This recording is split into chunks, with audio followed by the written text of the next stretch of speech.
You ask Tiger to solve.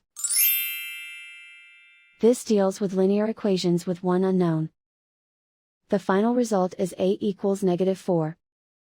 Let's solve it step by step. Group all a terms on the left side of the equation.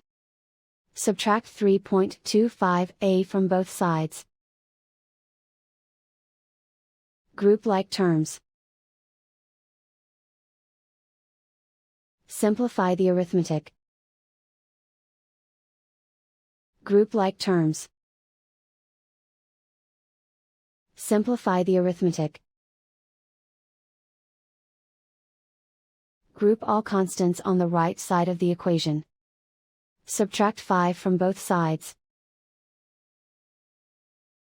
Simplify the arithmetic.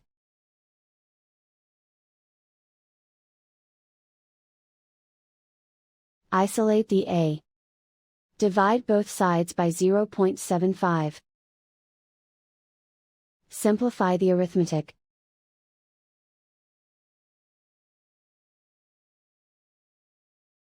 And so the final result is a equals -4.